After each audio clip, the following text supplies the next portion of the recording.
আজকের ভিডিওতে আমরা জানবো হেজিং কি, কিভাবে হেজিং করা হয়, হেজিং এর সুবিধা অসুবিধা এগুলা নিয়ে আসলে বিস্তারিত কথা বলবো।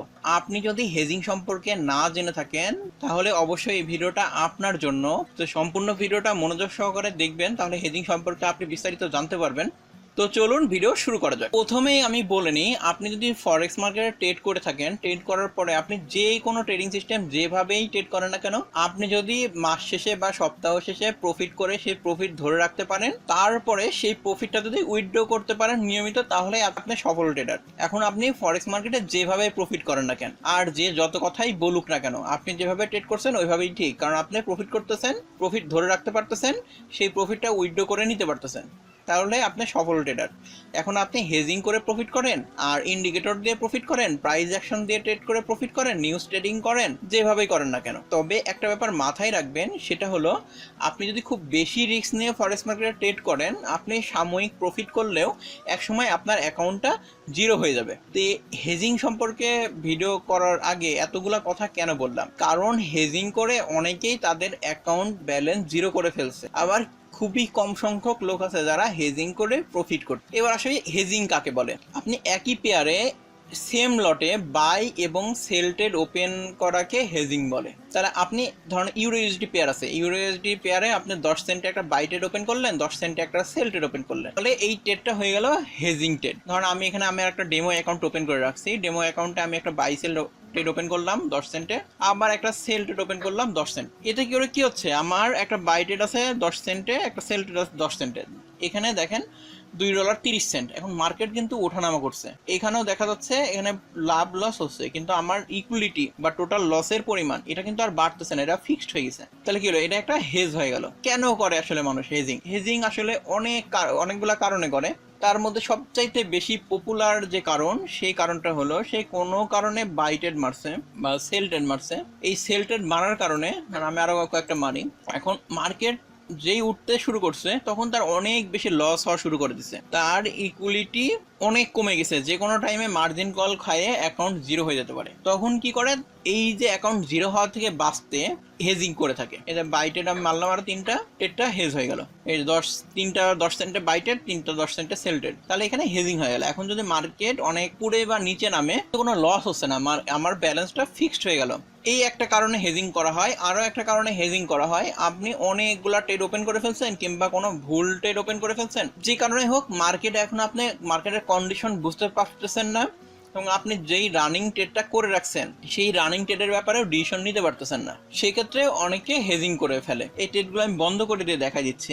এখানে আমি একটা সেল ট্রেড মারলাম, সেল ট্রেড মারার পরে এখন আমি মার্কেটের কন্ডিশন বুঝতে পারতেছি না যে মার্কেট কোন দিকে যাবে, আবার এদিকে এই লসটা আমি নিতে যাচ্ছি না।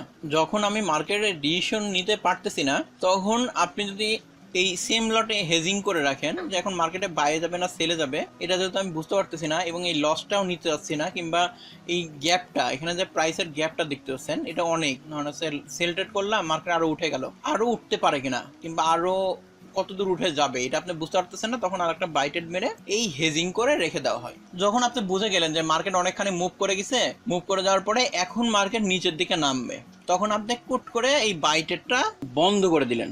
এখন দেখেন $59 এখানে প্রফিটে আছে, যেটা এখানে বাইটেড এবং সেলটেড দুইটাই করা আছে। তো বাইটেডে আমার প্রফিট আছে $59 আর সেল ট্রেডে লস আছে $71। তাহলে আপনি এখন বুঝতে পারলেন যে এইখানে মার্কেট আর মুভ করবে না উপরের দিকে, এখন মার্কেট নিচের দিকেই আসবে। তখন আপনি কি করলেন, আপনার বাই ট্রেডটা বন্ধ করে দিলেন, তাহলে আপনার প্রফিট আপনার অ্যাকাউন্টে যোগ হয়ে গেল। এখন মার্কেট যদি নিচের দিকে মুভ করতে শুরু করে, তখন আপনার এই লসের পরিমাণ কমতে শুরু করবে এবং আপনার এই ট্রেডটাও আপনি প্রফিটে বন্ধ করতে পারবেন। এইভাবে আসলে মানুষ হেজিং করে থাকে। এখন কথায় আসিয়েছে হেজিং করার সুবিধা অসুবিধা কি। তো হেজিং করার সুবিধা সম্পর্কে আমরা আগেই জানলাম যে মার্কেটে কোনো কারণে যদি আপনার অ্যাকাউন্ট জিরো হয়ে যেতে থাকে, তো তখন আপনি সেম লটে বাই সেল, ধরেন আপনার সেল ট্রেড মারা আছে এবং লসের পরিমাণ বাড়তে শুরু করছে, তখন আপনি সেম লটে একটা বাই ট্রেড মেরে রাখলেন, তখন আপনার এই লসের পরিমাণটা ফিক্সড হয়ে গেল, এই লস আর বাড়বেও না কমবেও না, এক্ষেত্রে আপনার অ্যাকাউন্টটা বেঁচে গেল। তারপরে কোনো কারণে আপনি মার্কেটে ডিসিশন নিতে পারতেছেন না যে মার্কেট এখন কোন দিকে যাবে, আবার এদিকে আপনার যে লসটা আছে সেই লসটাও নিতে চাচ্ছেন না।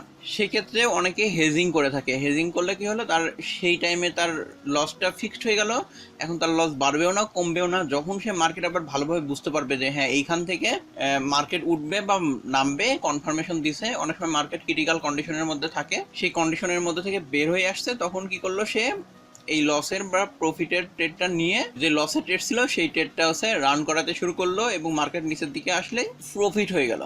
এই কারণে হেজিং করে। তো এগুলো আসলে হেজিং এর আসলে সুবিধা। এবার অসুবিধার কথায় আসি, হেজিং করে আসলে অনেকেই এই হেজিং করাটাকে হ্যান্ডেল করতে পারে না। এই হ্যান্ডেল করতে না পারার কারণে কি হয়, তার অ্যাকাউন্টটা এই হেজিং করতে করতে এমন একটা ক্রিটিক্যাল পজিশনের মধ্যে চলে যায়, সেখান থেকে সে আর বের হইতে পারে না, তার অ্যাকাউন্ট জিরো হয়ে যায়। তা আমি এরকমও কেস দেখছি যে সে $36 থেকে শুরু করে তার অ্যাকাউন্টকে প্রায় $1000 মতো নিয়ে গেছিল। নিয়ে যাওয়ার পরে এই হেজিং করতে করতে হেজিং করছে, অ্যাকাউন্টের জিরোর কাছাকাছি চলে আসছে, কিংবা ইকুইলিটি $50 $100 চলে আসছে। তখন এইভাবে হেজিং করে করে করে তার অনেক ট্রেড রানিং ছিল। রানিং থাকার পরে লাস্ট পজিশনে হেজিং দেখছে যে আমার ইকুইলিটি একবার কাছাকাছি চলে আসছে, তখন আবার নতুন করে ডিপোজিট করছে, ডিপোজিট করে আবার অ্যাকাউন্ট বড় করছে, এদিকে আবার প্রফিট করছে, প্রফিট করে আবার যখন লসে গেছে তখন আবার হেজিং করছে, মানে একটা প্যাচ লাগাই ফেলাই। আর যখন এরকম হেজিং করতে থাকে তখন এখানে অ্যাকাউন্টের রানিং ট্রেডের সংখ্যা অনেক বাড়তে থাকার পর সে হ্যান্ডেল করতে পারে না, লাস্টে তার অ্যাকাউন্ট জিরো হয়ে গেছে। এটা গেলে একটা অসুবিধা, যে হেজিং লাগায় আপনি যদি এরকম প্যাচ লাগায় ফেলার সংখ্যায় সবচাইতে বেশি, পরে অ্যাকাউন্টটা জিরো হয়ে যায়। তারপরে এখানে দেখেন আমার অ্যাকাউন্ট একটা হেজিং করা হয়েছে, এই হেজিং এ আমার একটা প্রফিটেও আছে লসেও আছে, এই অবস্থায় ধরে রাখা হয়েছে। তো এখন এরকম করে ধরে রাখার পর যখন দেখবেন যে এই ট্রেডটা আপনার কাছে ধরা আছে, কিন্তু এটা আপনাকে মেন্টালি ভাবে একটু প্রেশার দিবে, যেটা হয়তো বা আপনি ফিল করবেন না, কিন্তু প্রেশার দিবে।